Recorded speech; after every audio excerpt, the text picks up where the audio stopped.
suffered a crisis in our culture.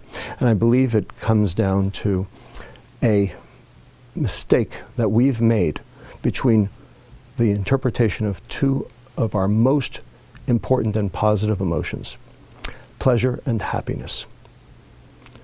A lot of people equate the two, but I'm here to tell you that they are completely different. A lot of people think they're exactly the same. In fact, on the internet, you can find definitions that actually conflate and confuse the two. So what are the differences between pleasure and happiness? And I believe there are 7. Pleasure is short-lived, happiness is long-lived. Pleasure is visceral, happiness is ethereal. Pleasure is taking, happiness is giving. Pleasure can be achieved with substances, happiness cannot be achieved with substances. Pleasure is experienced alone, happiness is experienced in social groups.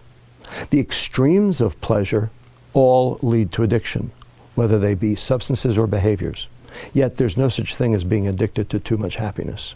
And finally, number 7, most important, pleasure is dopamine and happiness is serotonin. Now, these are 2 biochemicals, these are 2 neurotransmitters, these are 2 chemicals that the brain makes and uses to communicate between one neuron, brain cell, and another.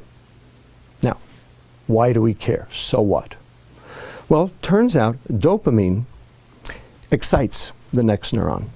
And neurons, when they're excited too much, too frequently, tend to die. So the neuron has a defense mechanism against that.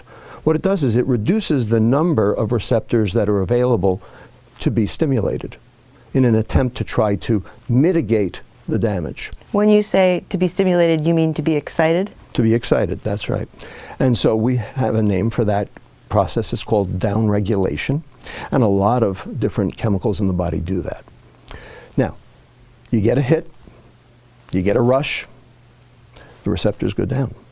Next time, you need a bigger hit to get the same rush because there are fewer receptors to occupy.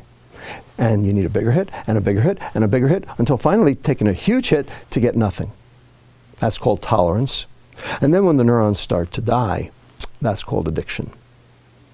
Serotonin, however, is inhibitory. It's not excitatory. It inhibits its receptor to provide contentment, to zen out, if you will. So you can't overdose the serotonin neuron. And what does it mean to inhibit a receptor? What it means is it binds, but it doesn't activate the process beyond the receptor. So what it does is it basically slows down those neurons instead of causing them to fire up. And so in doing so, you end up with the process of contentment, that feeling of one with the world, if you will, that thing we call happiness. Now, there's one thing that downregulates serotonin, dopamine.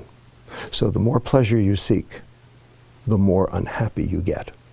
And Las Vegas, Madison Avenue, Wall Street, Silicon Valley, and Washington, D.C.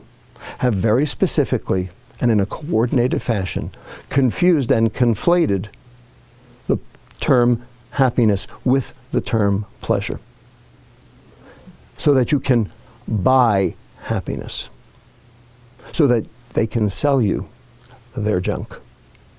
It's called the American economy, and it's based on hedonic substances that drive pleasure rather than happiness.